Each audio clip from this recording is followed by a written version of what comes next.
Graça e paz, amados. Bom dia. Tudo bem com os meus irmãos?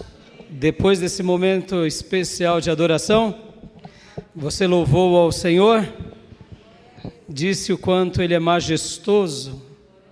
Amém. Glória a Deus, meus irmãos. Vamos orar para mergulharmos na palavra do Senhor? Vamos. Deus tem uma palavra ao nosso coração. Eu quero dar boas-vindas aos irmãos presentes, aos irmãos nas redes sociais, aqueles que nos acompanham. Vamos orar agora.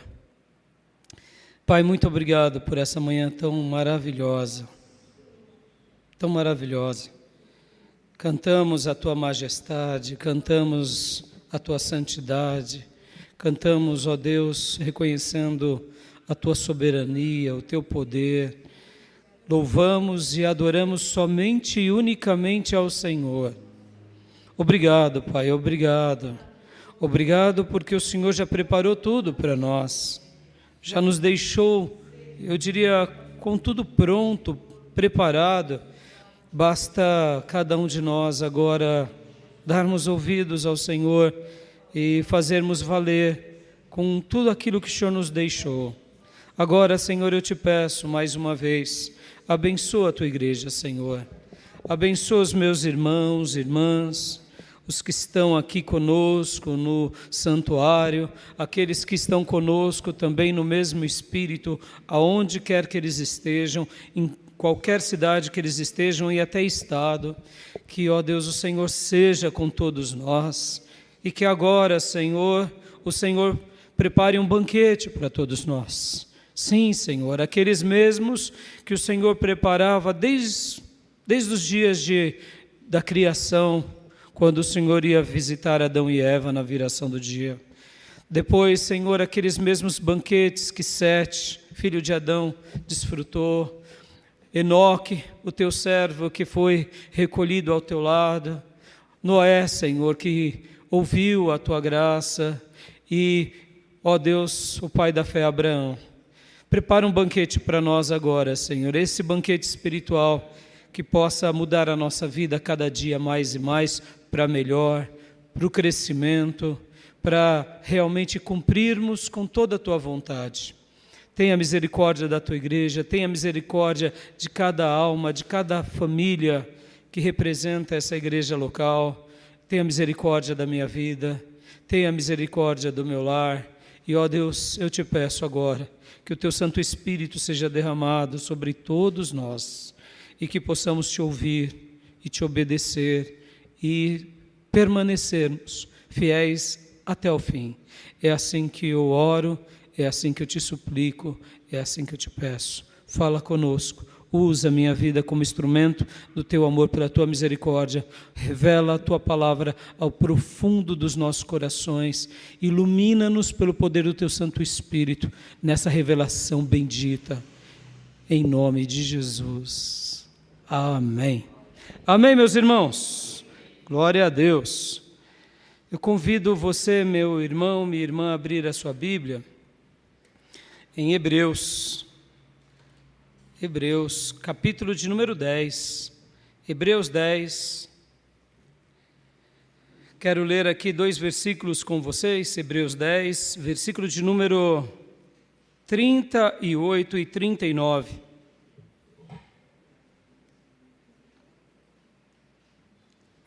Hebreus 10, 38 e 39. Você foi justificado por Cristo? Você é um justo? Ou não? Você é um justo? Alguém que foi justificado em Cristo? Se você é um justificado, ou seja, a justiça de Deus agora te abraça, te envolve. E sobre o justo, não há?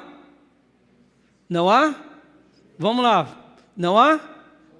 Condenação. Amém, meus irmãos? Sobre toda a raça humana, depois que sai do Éden, o que é aguardar do homem e da mulher é o inferno, o castigo. Só houve um justo chamado Jesus Cristo. Mas um dia, esse Jesus bendito, ele nasceu, cresceu, realizou toda a obra do Pai e morreu por nós. E de injustos e condenados, agora nos tornamos justificados. Não porque somos justos. Leia muito bem isso e entenda muito bem isso. Justificados não é porque somos justos. A arte de fazermos coisas corretas e honestas e termos um bom nome, um bom testemunho, faz parte da vida, deve ser assim com cada ser humano digno. Para um filho de Deus, viver em justiça é algo normal. Mas o justificado em Deus não tem a ver com a nossa justiça.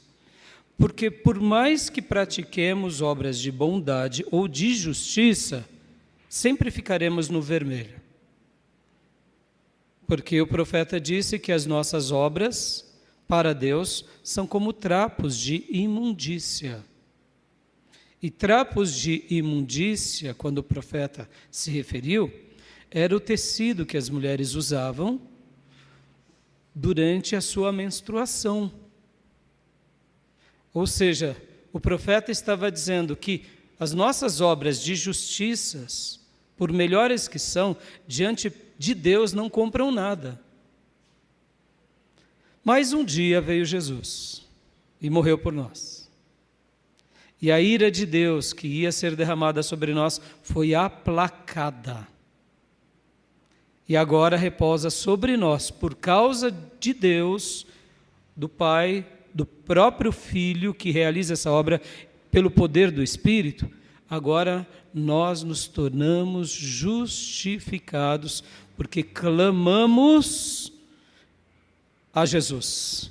Dizemos: eu creio em Ti, Jesus, que o Senhor morreu para perdoar os meus pecados. Amém. Você fez um dia essa oração? Fez? Então você e eu somos justificados. Diga para o irmão que está ao teu lado, os que estão em casa, você foi justificado em Cristo. Glória a Deus.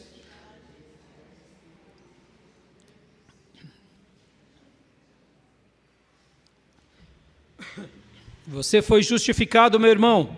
Você foi justificada, minha irmã. Ou seja, agora o Pai que te via e me via como alguém que merecia o castigo eterno, agora quando Ele nos vê, porque sobre nós está o sangue de Jesus, Ele diz: agora você se torna justo, não pelos nossos atos de justiça, mas porque você recebeu o maior presente de Deus, chamado Jesus. Aleluias, aleluias.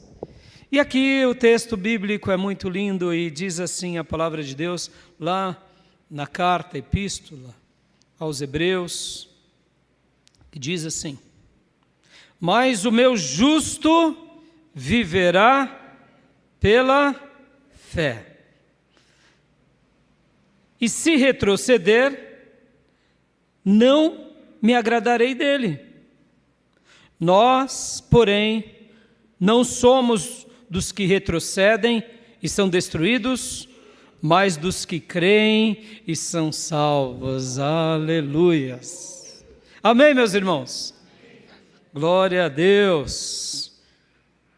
O meu justo, aqui de forma genérica, tanto para irmãos quanto para irmãs, viverá pela fé. A gente tem uma ideia muito errada de achar que quem vive pela fé é quem dá tempo integral. Não necessariamente. Viver pela fé é fazer com que a fé ou o cristianismo dirija toda a nossa vida em qualquer lugar, dentro da igreja ou fora. Viver pela fé não é ter tempo integral. Não. Viver pela fé é levar o Cristo que cremos nele em todo lugar. Isso é viver pela fé. O meu justo. Percebam na revelação sagrada, como ele coloca de forma íntima, o meu justo, a minha justa. Esses vivem pela fé. Aleluias. Guarde isso, irmão. É pela sua fé em Cristo que você tem vitória. É pela sua fé em Cristo que você vence o pecado. É pela sua fé em Cristo que você vê o mal caindo por terra. É pela sua fé em Cristo que a cada dia que passa a gente vai subindo um degrau. E mesmo que derrapemos, mesmo que escorregamos, venhamos escorregar, o Senhor é aquele que estende a sua mão e nos ajuda, nos retira de onde caímos. Por quê? Porque somos dele. E ele tem prazer em nós, inclusive na nossa morte. Deus se alegra tanto do seu justo que até na morte do justo é uma festa para Deus. O meu justo, diz o Senhor, vive pela fé. Aleluia. E aqui é algo íntimo, pessoal, mas é coletivo também. Mas ele nasce no nosso coração. Ele nasce em nós. E o texto continua. E se retroceder, não me agradarei dele. Ou seja, a única coisa que Deus não espera que façamos é olhar para trás, ou olhar para o lado. Isso não podemos fazer. Não podemos voltar atrás. Porque aquele que pegou o arado para arar, olha para frente. Não olha para o lado e muito menos para trás. Por quê? Porque estamos numa obra. Numa grande obra, como disse Neemias. Eu estou numa grande obra e eu não posso parar. Por quê? Porque caminhando eu vou para Canaã. Aleluias. E se nós retrocedermos, Deus não se agradará dele. Seja quem for. É possível grandes pessoas que foram agraciadas por Deus, e quando eu digo grande, são não que existam pessoas maiores ou menores, mas diante de nós há dons que são mais visíveis. Por exemplo, o dom apostólico. No time de Jesus tinha um que foi o traidor. Sejamos honestos. Dá para a gente mensurar isso? Sejamos honestos. Jesus tinha que chamar um traidor? Não parece que o mestre chamou errado? Parece. Olhando friamente, mas eu te digo novamente, ele chamou errado? Claro que não. Tudo que Deus faz é bom, perfeito e agradável. Amém, meus irmãos? Mas Judas, o que ele fez? Ele retrocedeu. Então, diante do time apostólico, que eram 12 homens separados para escrever a última revelação de Deus, para inaugurar a igreja agora, não mais com o noivo, mas na unção do Espírito, Judas olhou para trás. E quando a gente olha para trás, o Senhor não se agrada de nós.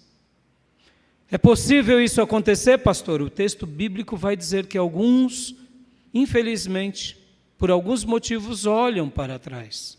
E o texto bíblico diz que quem retrocede, ou seja, caminha para trás, olha para trás, ou volta atrás, Deus não tem mais prazer, não se agrada.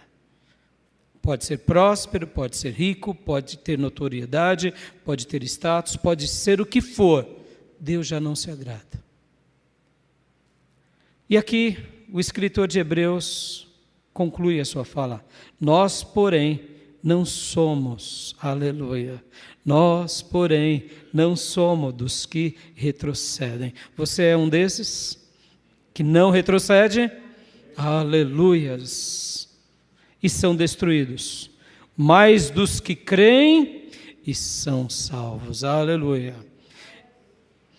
Hoje eu quero falar sobre esse texto e o título da minha mensagem é Fé Inabalável.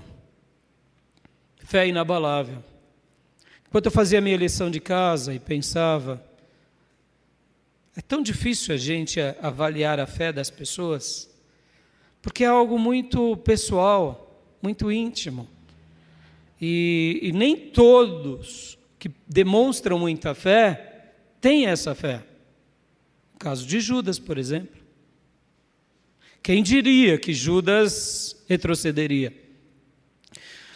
Certa ocasião, eu ouvindo um grande pregador falando sobre Judas, disse que Judas retrata bem o que é ser um dissimulador. Porque até no dia da ceia, meus irmãos, ninguém sabia que Judas era um traidor. Ninguém dizia, sabe aquilo lá? Bem que eu notava, bem que eu via que ele gostava, né? Ele não podia ouvir um batuque que ele já começava a sambar, sabe? Não podia ouvir um forró que já queria arrastar o pé, sabe assim? Geralmente a gente faz essa avaliação, não é? Aí, ó, tá ouvindo forró, a irmã lá, já tá querendo ir pro forró. Não é assim? Não é assim? A gente já tem esse julgamento. Ninguém dizia de Judas algo assim. Judas, aliás, poderíamos dizer que do time dos 12, ele seria o quarto, porque ele cuidava das finanças. Aí talvez você diga assim, pastor, mas cuidar das finanças qualquer um cuida. Claro que não. Ninguém notava. Até mesmo quando ele dizia as coisas de forma errada, como foi o caso do perfume, só foram notar depois de tudo feito, sabe? O filme já acabou, agora eu já sei o final, agora é fácil descobrir quem é o bandido. Ninguém sabia, sabe aqueles filmes que você pensa quem é fulano, Beltrano, não, é o gato, é o gato, o bandido. Pô, mas é o gato. Não dá para imaginar, era Judas. Vocês têm que lembrar que Mateus era publicano, Mateus trabalhava com dinheiro. Mateus não poderia ser o tesoureiro? Não, era Judas. Então, o coração administrativo estava em Judas, financeiro, a tesouraria. E ninguém percebeu. Claro que Jesus sabia. E tanto é que ele só mostra para Pedro.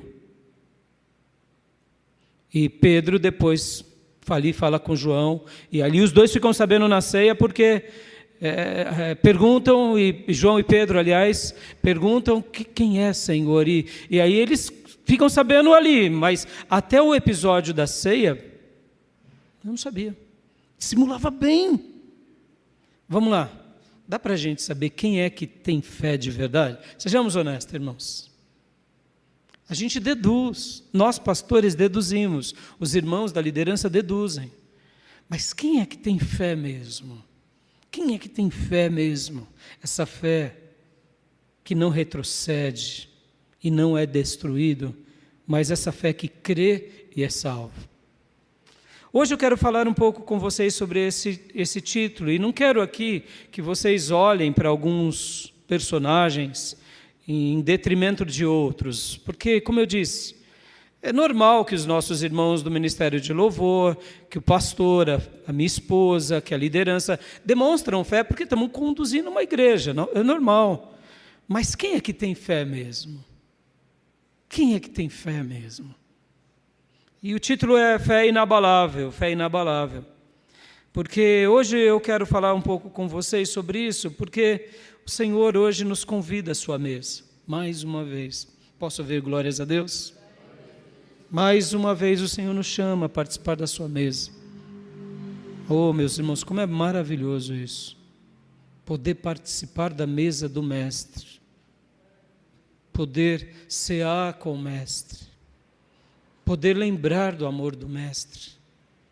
Poder ser, mais uma vez, convidado por Ele. E hoje a gente vai sair um pouco do raso, porque quando a gente fala fé inabalável, a gente lembra daquele irmão, daquela irmã que fala alto, que prega na praça, aquele irmão que vai nas cadeias, que evangeliza sem medo e aponta o dedo. A gente pensa que fé inabalável é isso. Pode ser isso, pode ser, é bonito ver esses gestos de zelo, de piedade, de trabalho. Mas a fé inabalável eu definiria assim, é aquela fé que vai até o extremo, como diz Hebreus, que muitas vezes sofre, derramando sangue, e mesmo com sofrimento e vertendo sangue, e quem sabe alguns morrendo, não desiste. Isso é uma fé inabalável. Amém, meus irmãos? Porque, como eu disse, demonstrações de fé, de piedade, são bonitas, e a gente nota isso nos irmãos. Mas hoje eu queria sair do raso, sabe? Hoje eu queria te convidar a sair, da praia, que está ali nos joelhos, ou quem sabe na cintura. Talvez você diga, pastor, mas eu não sei nadar. Então bota aí o seu colete salva-vidas e vamos mergulhar mais profundo. Vamos aprender hoje um pouco a mais aqui com esse texto. E eu quero hoje comentar com vocês sobre algo que aconteceu no ano 320. No ano 320, aconteceu algo muito interessante com um grupo de irmãos nossos, com alguns soldados que faziam parte do Império Romano. 40 soldados, para ser exato. Quero contar essa história para vocês agora, e a gente vai voltar nela no final. 40 soldados de Sebaste. No ano 320, guarde bem essa data, vai ser importante isso, 320. Porque no ano 313 da era cristã, o imperador romano Constantino, ele promulga o Edito de Milão. O que foi isso? Foi o momento em que o imperador diz: ninguém persiga mais cristãos no império. Você tem que lembrar que naqueles dias Roma era império. E o Império Romano era o quê?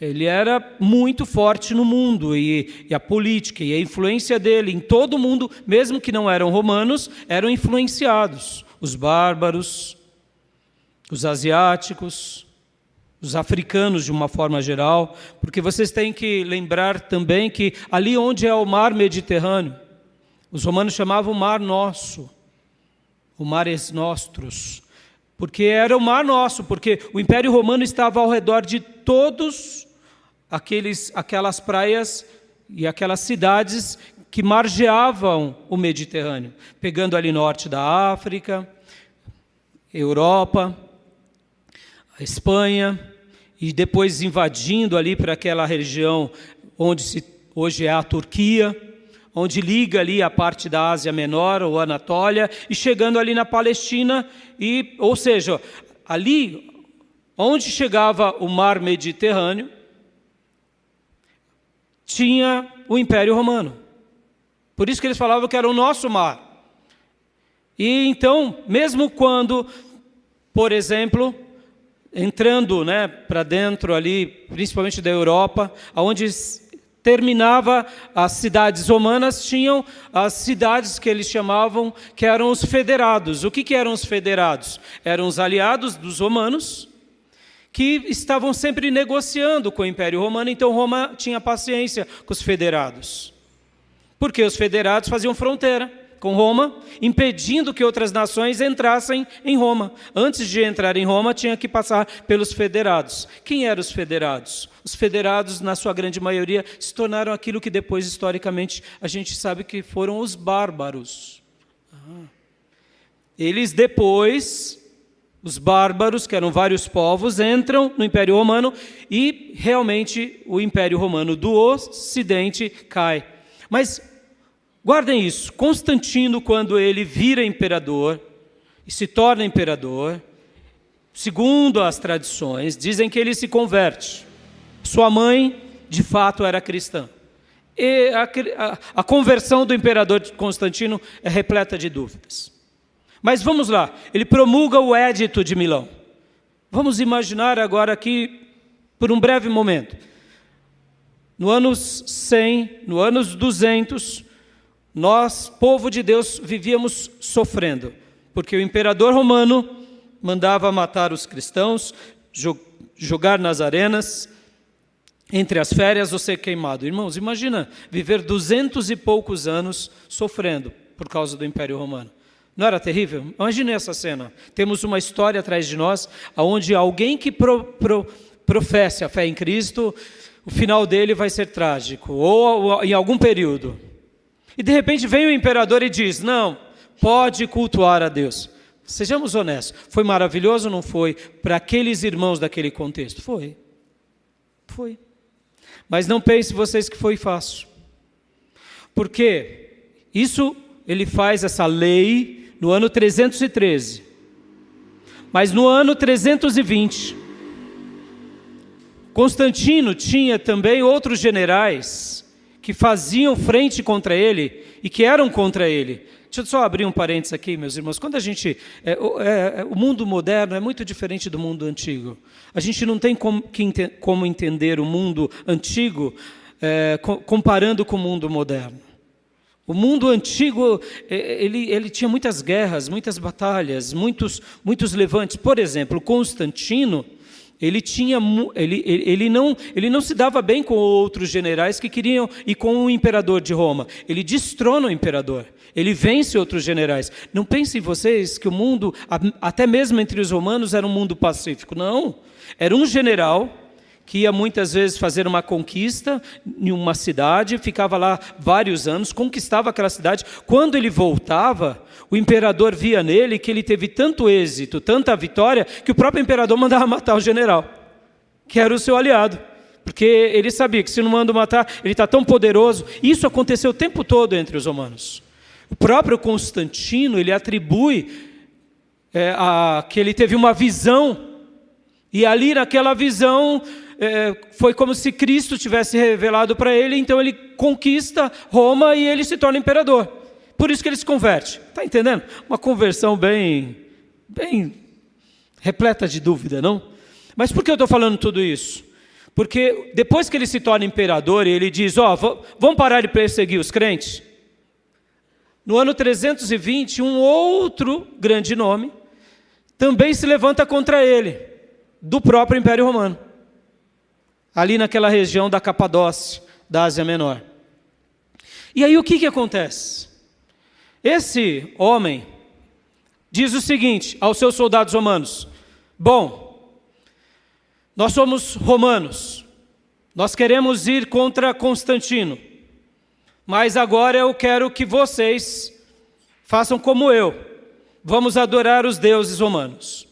Então, se tiver algum cristão aqui entre nós, eu quero que vocês agora deixem o cristianismo, ou seja, reneguem a sua fé, porque eu quero que vocês sigam a mim como líder de vocês. E aí, o que você acha que aconteceu ali? Talvez muitos soldados, talvez você diga assim, pastor, é soldado, soldado manda matar todo mundo, mas soldado tem vida própria ou não? Tem. Esses soldados tinham sido evangelizados. E havia um grupo de 40 soldados que eram crentes de verdade, se converteram de verdade. Eu sei que é difícil a gente imaginar isso, não é? Ainda mais nesse contexto de guerra, de luta. Mas vem cá, deixa eu te perguntar. Vamos lá. Tem policial hoje que é crente de verdade? Tem ou não tem? Tem. É difícil? É. Ainda mais para ele, porque ele anda armado, ele troca tiro com o bandido, se precisar tem que matar. Então para nós é muito forte isso. Mas existem irmãos nossos piedosos que são da polícia? Sim. Vamos melhorar isso. Vamos pegar um outro contexto mais apetitoso. Político, irmãos. Político.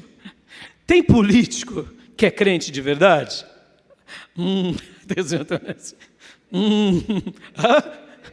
Deve ter. É mais difícil, não é mais difícil? É mais difícil, mas é possível? É possível, meus irmãos. Claro. É raro, confesso. Mas percebam, um político que teve uma vida muitas vezes pregressa no meio da corrupção, ele pode se converter de verdade? Sejamos honestos. Pode, claro que pode. Foi mais ou menos isso que aconteceu com aqueles 40 soldados. Então aquele imperador, sabendo desses 40 soldados, que era da cidade de Sebaste, falam, não, vocês precisam negar a fé de vocês. Meus irmãos, olha o texto que a gente leu, né? Mas o meu justo viverá pela fé. E aí, como que eles ficaram? Eles chegaram agora para o seu chefe e falaram, não dá mais não. Eu conheci o autor da vida. Eu conheci o Salvador. Sou um soldado. Estou agora trabalhando para você, mas sou um soldado. Porque esse general, esse suposto novo imperador, estava com medo dos soldados cristãos? Porque, ora, Constantino era cristão, ele tinha um medo do quê? De que esses soldados romanos cristãos, por causa da fé, abandonassem a sua lealdade e fossem militar agora junto com Constantino, ou seja, praticassem uma insurreição. Então ele, já vamos resolver, é soldado manda matar, soldado está disposto a guerrear. Esse negócio de ser um cristão e ser soldado não combina muito. E aliás, eu sou pagão, quero que todos vocês se tornem pagão. Mas eles falaram não, nós não seremos, nós não faremos isso, nós não seremos de novo adoradores do panteão grego-romano. Nós seremos cristãos. E aí então, o governador dessa cidade manda apedrejar esses 40 homens. E no momento do apedrejamento, as pedras, elas ou não atingiam ou não feriam, inclusive uma das pedras foi lançada e acertou o próprio governador, quebrando os dentes do governador. E ali as pessoas ficaram com mais medo, porque, parece que tem uma força invisível que protege eles. E ainda acerta a boca do governador e quebra os dentes. E aí então o governador mandou prender. E lá na cadeia se ouvia eles dizerem o texto: perseverai até o fim, e então sereis salvos. Aleluias. E aí eles apanham na cadeia.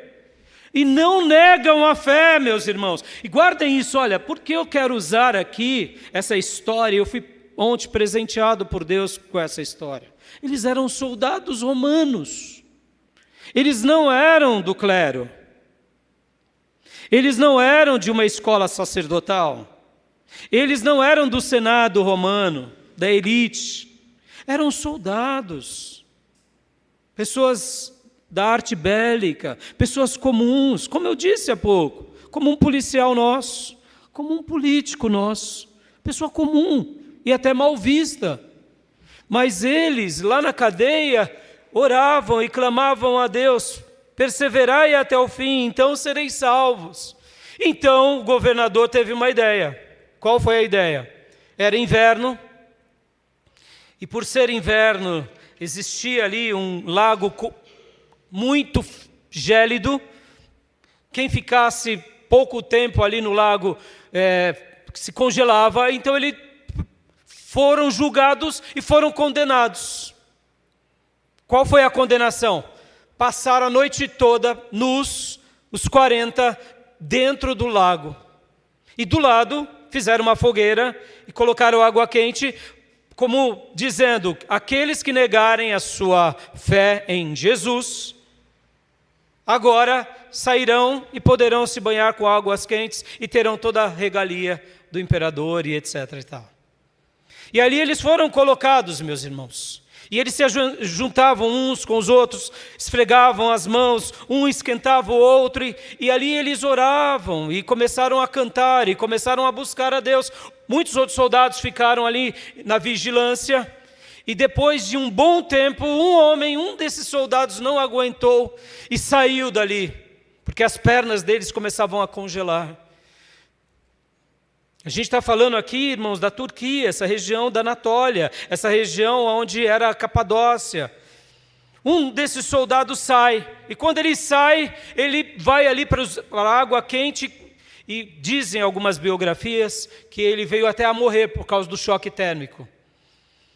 E 39 continuaram, mas antes deles sair, esses homens, esses 40 soldados, eles diziam assim, eles oravam a Deus: somos 40 soldados, Senhor, prepare, Senhor, 40 coroas. Posso ouvir glórias a Deus? Prepare 40 coroas. Mas aí um saiu, né? Um saiu. E dizem algumas biografias que enquanto eles estavam ali durante a noite dentro, se esfregando, cantando e buscando a Deus, dizendo: Senhor, nos ajuda, aquele que perseverar até o fim será salvo. Um dos soldados que estava do lado de fora teve uma visão como se fosse de uma grande luz. E ele, vendo aquela cena de 40 homens de guerra, destemidos, morrerem simplesmente pela fé em Cristo, ele disse para os seus companheiros, e ao ver que tinha um desertado, ele disse: eram 40 soldados e 40 coroas, tem uma coroa sobrando. Eu me converto agora.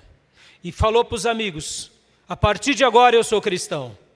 E os amigos então falaram: então, entre dentro do mar. E ali ele voltou a cantar aquela mesma, ou falar aquela mesma frase: 40 soldados, 40 coroas. Ele tira toda a sua armadura de soldado romano e entra agora dentro daquele lago. E lá eles passam a noite toda. Muitos morrem. No dia seguinte ainda tinham sobreviventes. Esses sobreviventes foram quebrados as pernas. E aí depois, vendo que eles não desanimavam, foram mortos e depois foram incinerados. E os seus ossos e as suas cinzas foram jogadas no rio. É uma história forte. Uma história forte. Eles são conhecidos como os 40 mártires de Sebaste. Os 40 mártires de Sebaste.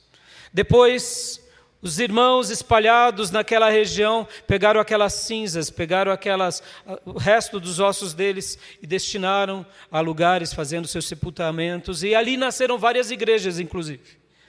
Eu sei que aqui entra um ponto polêmico para nós, porque logo depois, vocês têm que se lembrar de que o Império Romano ele era muito místico, muito pagão, então muitas pessoas usavam isso como agora um amuleto religioso. E isso se tornou relíquias no catolicismo, tanto romano quanto no ortodoxo. Mas eles são lembrados como os 40 soldados de Sebastes, ou os 40 mártires de Sebastes. Quero falar com vocês agora, voltando ao nosso texto. Quero defender a seguinte tese com vocês hoje, meus irmãos, que é essa: precisamos viver hoje como se Jesus voltasse amanhã, ou como se Jesus amanhã nos encontrasse. Por que eu quero usar essa história aqui e falar um pouco dos irmãos de Hebreus? Porque a história dos irmãos do livro de Hebreus que acabamos de ler, ela tem muito a nos ensinar. Quem foram os hebreus? Quem foram os hebreus pelo qual o escritor escreve essa carta? Os hebreus eram os irmãos judeus que tinham se convertido e que algumas décadas depois estavam desanimados. Estavam voltando para trás. E aí vem então, Deus usa um escritor. Durante muitos anos achavam que era Paulo, o autor de Hebreus. Eu particularmente acho ainda que é Paulo, não necessariamente o escritor, mas Paulo, possivelmente, pela construção do livro de Hebreus, foi o supervisor, na minha opinião.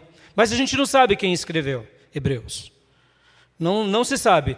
Não foi literalmente um texto de Paulo, porque é um pouco gramaticalmente, na literatura é diferente. Mas uma coisa é fato, a maneira em que se escreve essa carta foi escrita para quem? Para crentes judeus que estavam espalhados no mundo e que estavam agora desanimando da fé.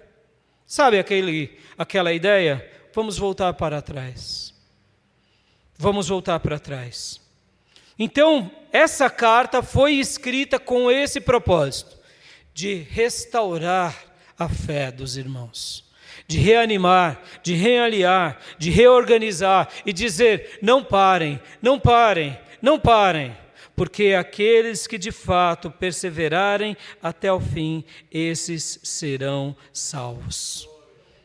Ou quem sabe, como cantavam e como diziam e oravam os 40 mártires de Sebaste: 40 soldados, 40 coroas. Irmãos, essa cena ela foi muito importante na história da igreja. Só para vocês terem uma ideia, na história da igreja nós temos alguns pais, e nós temos os pais da Capadócia. que são valorizados até hoje lá entre os gregos ortodoxos. Ou melhor, a igreja ortodoxa, grega e ortodoxa russa. Os pais da Capadócia, e Basílio também escreve sobre esse relato. Basílio foi um desses grandes homens de Deus. E ele mostra isso, ele registra em uma das suas mensagens essa história. Eu sei que muitas histórias que foram preservadas por causa do romanismo e por causa da ortodoxia grega, para sustentar a fé deles, muitas coisas foram alteradas. Só para vocês terem uma ideia, os católicos romanos e ortodoxos fazem praticamente quase que um culto aos mártires. Tem o dia que é o dia dos mártires de Sebaste, dentro do catolicismo romano, ou da ortodoxia grega. O catolicismo ele se enveredou para isso. Esqueça isso. Eles vão chamar Agostinho de santo. Eles vão colocar grandes reis que foram homens violentos e assassinos viram santo. Entendeu? Só porque ajudou o cristianismo. O camarada era um assassino, mas ele foi um assassino de muçulmano. Então ele vira santo. Não tem sentido. Então a gente sabe disso. Mas voltando aqui à ideia. Essa história marcou demais os nossos irmãos lá ali da igreja primitiva, ou pelo menos dos pais da igreja. Os pais da Capadócia eram homens realmente piedosos. Só para vocês terem uma ideia, um outro detalhe, meus irmãos. Nesse período de 100, 200, 300, 400, até o ano 500, houve um exército de gente piedosa, lá no Egito, por exemplo. Sabe o que os nossos irmãos faziam no Egito, irmãos? Já que Alexandria, no Egito, já era uma grande cidade, tinha suas igrejas e tudo, eles iam para o deserto buscar a Deus. E contam-se os historiadores que os pastores que viviam essas peregrinações no deserto foram quem oravam, clamando a Deus pelo Império Romano para que ele não ruísse, para que o cristianismo fosse vigoroso. Então, na história do povo de Deus, tem histórias lindíssimas, tem outras que são assim, regadas de misticismo, e aí a gente tem que desconsiderar. Mas voltando, meus irmãos, quem eram os hebreus aqui que a gente leu o texto no início? Eram esses irmãos que estavam desanimando. Eles estavam tendo pressões internas entre o seu próprio povo. Por quê? Porque eles tinha uma pressão religiosa muito grande, que era a pressão dos judaizantes. Quem eram os judaizantes? Eram aqueles que se diziam que eram cristãos, no entanto, eles queriam agora usar o que? A lei de Moisés para ser salva. Então percebam bem, meus irmãos, os nossos irmãos, a igreja primitiva, esses irmãos aqui, que são os escritores de Hebreus, eles estavam desanimando. Eles estavam olhando para trás, eles estavam olhando para o lado. Por quê? Porque um grupo de irmãos já não iam mais na casa deles, já não concordavam mais com a fé deles, ou tentavam colocar neles agora Jesus Cristo mais a velha lei, ou velhas práticas. Você quer seguir a Jesus? Tudo bem, mas você tem que guardar o sábado. Você quer seguir Jesus? Tudo bem, mas você tem que também fazer a circuncisão. Você quer seguir Jesus? Tudo bem, mas você tem que praticar esses rituais dos nossos antepassados. E aí os nossos irmãos que conheceram a verdadeira graça diziam, nós não precisamos mais disso. Então um grupo de irmãos judeus estavam desanimando. O que também fez com que os nossos irmãos judeus, hebreus, desanimassem? A pressão externa, a pressão de Roma. Roma era muito opressa, meus irmãos. Acabamos de ler, acabei de citar a história dos 40 mártires de Sebaste. Ou seja, isso aconteceu inúmeras vezes, as perseguições dos mais variados tipos. Ou seja, Roma era pagã. Roma adorava os deuses. E mesmo depois de Constantino, meus irmãos, percebam, deixa eu fazer um outro detalhe aqui, um acréscimo aqui para vocês. Tomemos cuidado com toda maneira, muitas vezes, de generalizar as coisas. A gente diz o seguinte, Constantino estragou o cristianismo. e que depois de Constantino não teve mais cristãos. Olha aqui os 40 mártires de Sebastião. 7 anos depois que ele faz o Edito de Milão. Só 7 anos depois. Eram cristãos, vamos imaginar aqui, de 7 anos de cristianismo.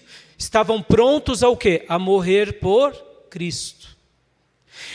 Então eu sei que agora essa igreja de Jesus estava sendo tentada também pelo Estado, pela política, mas vocês, quando leem as histórias, vocês notarão muitos servos de Deus, como existiram, homens de Deus que não se corromperam com a fé institucionalizada, tá bom? Não entrem para o generalismo, tá, irmãos? O generalismo ele é ruim. Porque no generalismo, ou nós passamos por ignorante, porque quando a gente trata assim, todo mundo que é assim. Isso é ignorância, irmãos. Ou é ignorância, ou é má intenção de quem fala. Eu estou querendo ser capcioso. Eu uso de uma forma generalista, para quê? Para ser mal intencionado mesmo, é de propósito. E aí eu coloco tudo junto para ser um sofisma no meu argumento. Então, voltando aqui, meus irmãos, os nossos irmãos, eles passaram perseguições por causa de Roma, por causa dessa sociedade pagã, e uma última coisa, os vícios, os hábitos, as orgias daqueles dias. Irmãos, nos dias do Império Romano, as tentações eram muito glamurosas. Não pensem vocês. Existiam as casas de banhos, os programas repletos de sexos ilícitos, os vícios que eram naqueles dias as bebedeiras. Então, nesse contexto que foi escrito essa carta, é um contexto muito curioso em que os irmãos estavam desanimando. E agora eu quero me dirigir a nós, vamos aplicar agora. Quais são as lutas que enfrentamos hoje? Tem tido pressão aí, interna, entre o próprio povo de Deus? Um cristianismo, eu diria, mais palatável? A gente tem vivido como povo de Deus essa pressão interna entre os nossos próprios irmãos e irmãs? A gente tem passado por momentos assim desagradáveis sobre essa questão de líderes que fazem tripulia em nome da fé, e o povo de Deus agora diz, se o pastor pode, todo mundo pode. E aí? Temos sofrido desse mal? Temos ou não? Temos. Me recorda, recentemente, um grande pastor europeu, ele assumiu, um grande pastor europeu assumiu que ele era gay. E ali foi um caos, num primeiro momento. E num segundo momento, os demais pastores se reuniram e disseram, irmãos, Jesus está limpando a igreja. Porque ou você aceita essas verdades que ele está dizendo, ou você aceita as verdades de Deus. Amém, meus irmãos? Infelizmente, tem vezes que nós não gostaríamos que fosse assim. Nós não gostaríamos que as pessoas se enveredassem para erros, para vidas que, segundo a palavra de Deus, vão contra. Nós acreditamos que um homem tem que se casar com uma mulher e assim viver até que a morte o separe. Amém, meus irmãos? Nós acreditamos num livro de fés absolutas, não é fé relativa, de verdades absolutas. Nós acreditamos na família, nós acreditamos na justiça, nós acreditamos na humanidade, nós acreditamos, meus irmãos. Temos tido pressão interna nos nossos dias. Assim como os hebreus, eles estavam olhando para as confusões, olhando para os judaizantes, eles estavam se perdendo. Vamos lá. Temos tido pressão por causa da sociedade. Nós não temos mais o Império Romano, mas nós somos fruto da civilização do Ocidente. Temos tido pressões por causa desse mundo caído, as suas modas, as suas práticas, os seus costumes, os seus hábitos, os seus vícios. Percebam, em qualquer contexto, em qualquer geração, passaremos pelas mesmas coisas. Qualquer contexto. Mas qual foi a palavra que o escritor de Hebreus disse para aquele povo? Mas o justo, o meu justo, viverá pela fé. Será que verdadeiramente temos tido essa fé pura?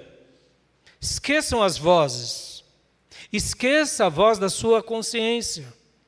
Porque, irmãos, não pensem vocês que são apenas as coisas externas, temos coisas internas também, que muitas vezes se levantam contra nós. Mas é nessa hora que a gente também tem que crer em Deus, segui-lo e obedecê-lo. E por que eu contei essa história dos 40 mártires de Sebaste, irmãos? Eu contei porque eles eram soldados. Eles eram soldados, eles não eram estudiosos de Bíblia, mas eles se converteram. Eles sofreram. Eles não negaram a fé deles. Um deles desistiu. Eu não quero julgá-lo. Um deles voltou atrás. Ficou 39. Mas um soldado romano, vendo a fé daqueles homens, falou, não, eu quero ter essa fé, como eles têm. Ele entrou naquele lago gelado, aquele lago frio, sabendo que iria morrer. Ele era um soldado, meus irmãos. Quem sabe ele participou do apedrejamento, quem sabe ele participou do açoite. Ele sabia que ele morreria, mas ele queria a coroa dele. Ele queria a coroa. Meus irmãos, mas o meu justo viverá pela fé. E se retroceder, não me agradarei deles. Quero ler com vocês aqui Hebreus 6. Abram comigo em Hebreus 6. Vamos ler do 5:11 em diante. 5:11 em diante. Hebreus 5:11 em diante. Aqui conta algumas histórias sobre isso que eu acabo de dizer desses irmãos, em que eles desanimavam. Olha só o que diz. Quanto a isso, temos muito que dizer, coisas difíceis de explicar, porque vocês se tornaram lentos para aprender. Embora a essa altura já devessem ser mestres, precisam de alguém que lhes ensine a vocês novamente os princípios elementares da palavra de Deus. Estão precisando de leite e não de alimento sólido. Quem se alimenta de leite ainda é criança e não tem experiência no ensino da justiça, mas o alimento sólido é para os adultos, os quais, pelo exercício constante, tornaram-se aptos para discernir também tanto o bem quanto o mal. Percebam, Paulo, ou melhor, o escritor de Hebreus está dizendo aqui, olha, eu queria falar com vocês indo mais profundo, mas vocês estão ali no básico. Eu queria dar alimento sólido, mas se eu der, vocês morrem. Vocês estão precisando de leite, porque ainda são criança. Se tornaram lentos para aprender. Escolha nossa. Escolha nossa. Eu posso ser alguém ávido, eu diria atencioso em aprender ou lento. Guarde isso, irmãos. O problema não é o conhecimento, é a entrega. Quantas vezes você sabe do que tem que fazer e arruma desculpa? Vamos se lembrar dos 40 mártires de Sebaste. Ao recordar dessa história, eu me lembrei quando eu ouvi pela primeira vez essa história. Eu estava no seminário. O meu líder de jovens naqueles dias era professor no seminário, pastor Maurício. E ele contou essa história. Enquanto eu fazia minhas lições de casa, estudando sobre isso, eu lembrei, pela primeira vez, que eu ouvi sobre essa história foi numa aula de seminário. Aquilo foi muito desafiador para mim. Porque eram soldados, meus irmãos. Irmãos, um pastor sofrer por causa do cristianismo é normal. Um obreiro, um líder sofrer é normal. Mas um soldado,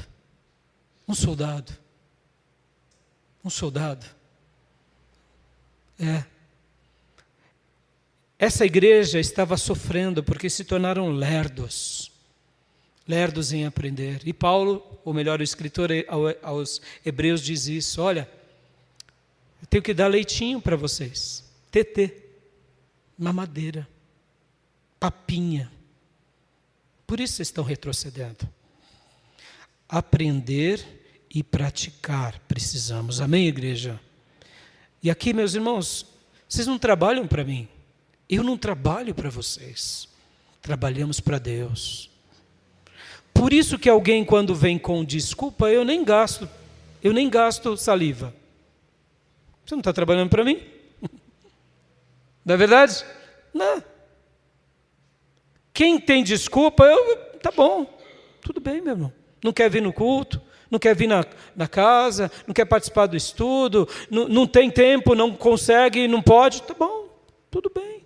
Pastor, a minha vida é corrida, eu não tenho tempo para ler a Bíblia, para orar. Jejuar, pastor, não dá.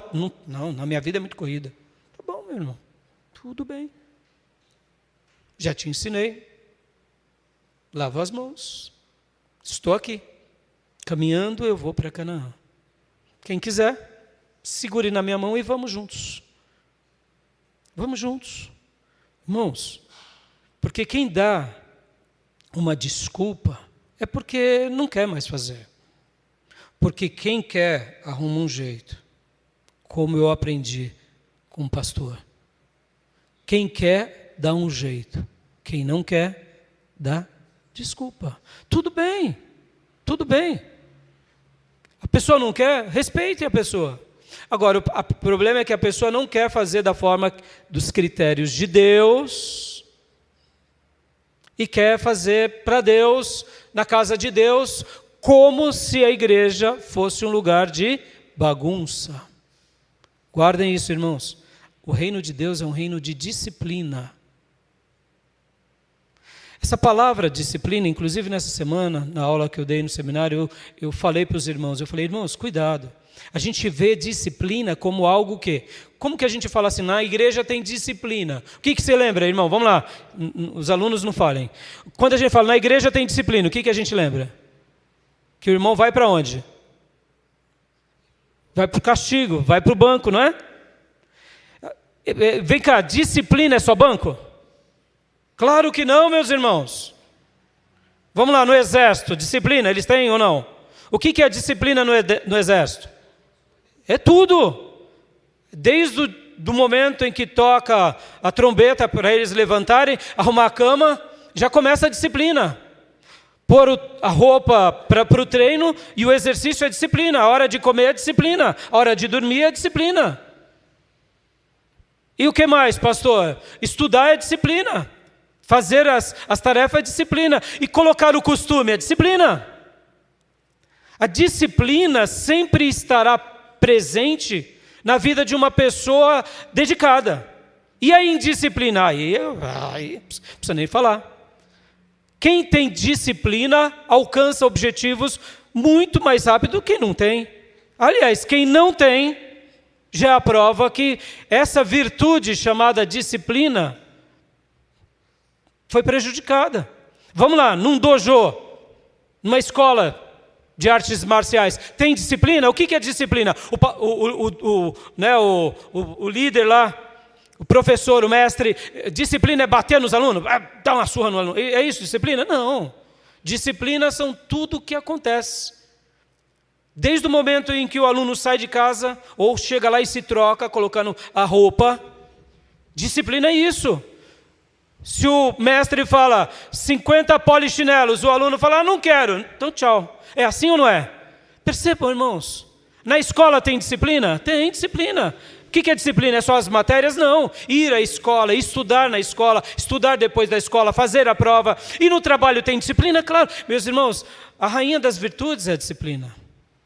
A rainha das virtudes. E a igreja tem que ter disciplina? Claro que tem. E essa disciplina começa onde? Aqui dentro. Disciplina começa onde? Depois de dentro, na minha casa e depois aqui. Agora, irmãos, como eu disse, a casa de Deus é uma casa de disciplina, não é um lugar de bagunça. Cada um faz o que quer. Quem vive da forma que quer não está enquadrada nos padrões bíblicos. Por isso que essa igreja estava sofrendo. Por quê? Porque começaram a aceitar, ora, falas de judaizantes, ora, falas de Roma, ora, os prazeres da vida. Vamos lá. A gente precisa de disciplina, meus irmãos? Claro. A não ser que você queira ficar como está. Capítulo 6 de Hebreus, versículo 1, olha só. Agora, capítulo 6, versículo 1. A gente leu 5, em que Paulo fala para eles, olha, vocês ainda são bebê. Por isso que vocês estão naufragando. Olhos de vocês nos meus olhos antes de lermos.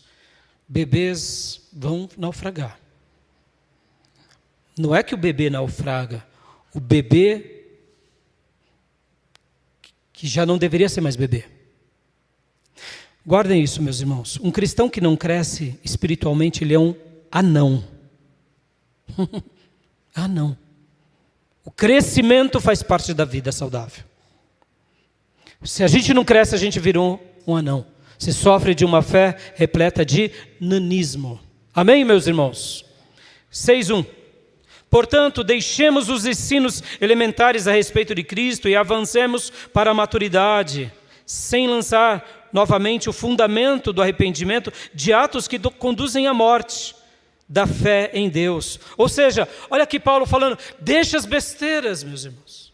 Deixa as besteiras. Besteira é besteira, besteira vai nos atrapalhar. Meus irmãos, somos seres influenciáveis. Vamos lá, vamos lembrar dos mártires de Sebastião. O que eles queriam, sobretudo, na vida deles? Pertencerem de uma legião romana? Sim. Mas que mais? Eles queriam o amado da alma deles. Eles se encontraram. Eles se encontraram, eram soldados. Eles só conseguiram chegar lá e sofrer tanto porque eles deixaram as besteiras. 2. Da instrução a respeito de batismo, da imposição de mãos, da ressurreição dos mortos e do juízo eterno. 3. Assim faremos, se Deus o permitir. Percebam, o escritor de Hebreus aqui dá uma síntese. Tudo que eu já ensinei, deixa aí de lado. Quando eu chegar, a gente conversa. Vocês já sabem disso. O problema não é saber, é fazer. Meus irmãos, lembrem disso, quem vai recompensar vocês e eu é o Senhor. Não é o pastor, não é as pessoas, irmãos. Quem nos recompensa é Deus. 4. Ora, para aqueles que uma vez foram iluminados, provaram o dom celestial, tornaram-se participantes do Espírito Santo, experimentaram da bondade da palavra de Deus e os poderes da era que há de vir, mas caíram, é impossível que sejam conduzidos ao arrependimento, pois para si mesmos estão crucificando de novo o Filho de Deus, sujeitando a desonra pública. Percebam as palavras do escritor aqui. Quem já foi iluminado, quem já foi agraciado, quem já foi tocado, quem já foi ministrado, e volta àquela velha vida, essa pessoa possivelmente está sentenciando a sua fé para sempre. Lembra dos 40 soldados? Um voltou atrás. Um voltou atrás. Olhos de vocês nos meus olhos, filhos. O diabo está preparando uma sauna na beirada do lago gélido. Uma fogueirinha, roupas quentes. Mas eu te digo, não é isso que Deus tem para você. Não troque a tua herança por um prato de lentilha. Aquele que perseverar até o fim será salvo. Enquanto eu fazia minhas lições de casa, eu confesso, eu iria falar hoje sobre os sinais dos tempos. Eu iria falar sobre os sinais dos tempos. O Trump assinou um tratado de paz entre os grupos terroristas de Israel. A Bíblia fala que uma das características da aparição do anticristo é que o mundo viverá numa suposta paz. A gente está perto, meus irmãos. A gente está perto. Quanto tempo nos resta? Não sei. Por isso que a minha tese foi: precisamos viver hoje como se Jesus voltasse amanhã. Mas vamos lá. Os 40 mártires de Sebaste, Jesus voltou para eles antes. Talvez os 7 anos da tribulação possam demorar mais 10, 20 anos. Mas será que Jesus não vai voltar para a gente amanhã? Entenderam? E eu quero aprender com esses soldados, meus irmãos, porque eles me desafiam. Eles me desafiam. Eram soldados. E eu quero aprender com aquele último soldado da última hora, porque ele entrou, ele tinha família, ele tinha alguém, ele tinha um emprego, ele tinha tudo, mas ele entrou para morrer. Mas não foi a morte pela morte, foi a morte pela vida eterna. E aqui o texto bíblico está dizendo que aqueles que foram iluminados, como esses hebreus, que provaram o dom celestial, tornaram-se participantes do Espírito Santo, ou seja, eles tinham experiências com os milagres, experimentaram a bondade da palavra de Deus, ou seja, viram a palavra de Deus se cumprindo. Oh, meus irmãos, como é doce ver testemunho dos irmãos. Como é lindo ser marcado onde vemos Deus abrir portas e janelas dos céus, ver Deus cuidando da nossa vida, quando a gente vê a Bíblia se cumprindo em nós. É maravilhoso. E aqui, como diz, e dos poderes da era que há de vir. Ou seja, eram pessoas que tiveram experiências com Deus. Mas o texto diz, mas caíram. É impossível que sejam conduzidos ao arrependimento. Como assim, pastor? Me explica um pouco esse texto. É simples, meus irmãos, é muito simples. É muito simples. Uma pessoa que diz que tem Deus, mas que fica vivendo no pecado de forma consciente, essa pessoa está matando Jesus agora. Ela está matando Jesus de novo. E eu te digo, Jesus precisa ser morto a cada período? Claro que não. Ele foi morto uma vez para sempre. A morte dele é suficiente e incomparável. Basta realmente vivermos essa verdade. Versículo de número 7. Pois a terra que absorve a chuva, que cai frequentemente e dá colheita proveitosa, aqueles que cultivam, recebem a bênção de Deus. Mas a terra que produz espinhos e ervas daninhas é inútil e logo será amaldiçoada. Seu fim é ser queimado. Fazendo aqui uma analogia, a gente tem que dar bons frutos. Versículo 9. Amados, mesmo falando desta forma, estamos convictos de coisas melhores em relação a vocês, coisas próprias da salvação. Deus não é injusto, Ele não se esquecerá do trabalho de vocês e do amor que vocês demonstram por Ele, pois ajudaram os santos e continuam a ajudá-los. Aqui o escritor está dizendo, vamos lá, meus irmãos, vamos olhar para o que importa. O que importa é o Cristo. O que importa é continuarmos proclamando a mensagem de Deus, é continuar vivendo em bondade. Versículo 11 e 12. Queremos que cada um de vocês mostre essa mesma prontidão até o fim, para que tenham plena certeza da esperança, de modo que vocês não se tornem negligentes, mas imitem aqueles que, por meio da fé e da paciência, receberam a herança prometida. Aleluias! O escritor está dizendo, olha, vamos continuar olhando para Cristo. Vamos continuar vivendo uma vida simples na fé. Vamos continuar fazendo a bondade. Vamos continuar pregando o Evangelho. Vamos continuar, porque é dessa forma que Deus quer que vivamos. E assim receberemos a herança da promessa. Aleluias. Para eu encerrar, meus irmãos, para eu encerrar, há pouco nós cantamos, não, nunca me deixou. O Senhor não te deixou. Ele nunca te deixará. Olhe para a frente. Não olhe para o lado e jamais para trás. Porque como lemos, o meu justo viverá pela fé. E se retroceder, não me agradarei dele. Nós, porém, não somos dos que retrocedem e são destruídos, mas dos que creem e são salvos. Amém, meus irmãos? O Senhor nunca te deixou. Ele nunca me deixou. E eu quero ler, para a gente encerrar, Hebreus, capítulo de número 13, versículo de número 5, a parte B.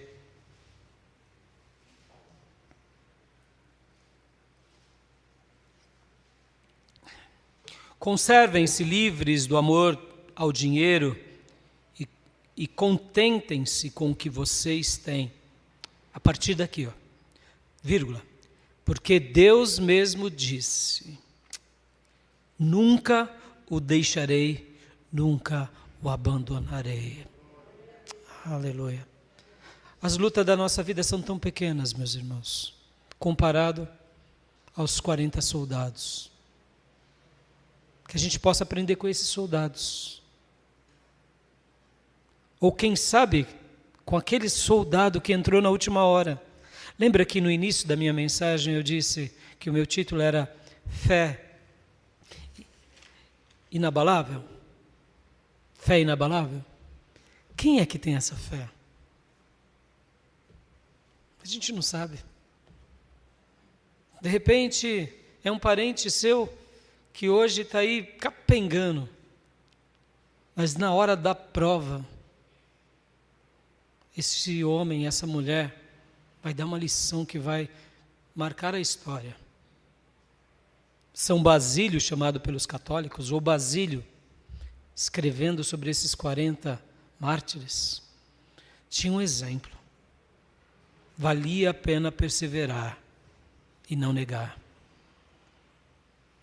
Um voltou para trás e pereceu. Um entrou nas águas gélidas e venceu. 40 soldados, 40 coroas. Que essa seja a nossa oração hoje. Quantos membros temos aqui? Peçamos em coroas. E que a gente possa passar por tudo o que o Senhor deixou para nós. Amém? E que Deus nos ajude a ter uma fé inabalável assim. Amém? Quero orar com vocês. Pai, muito obrigado por essa mensagem, pelos textos.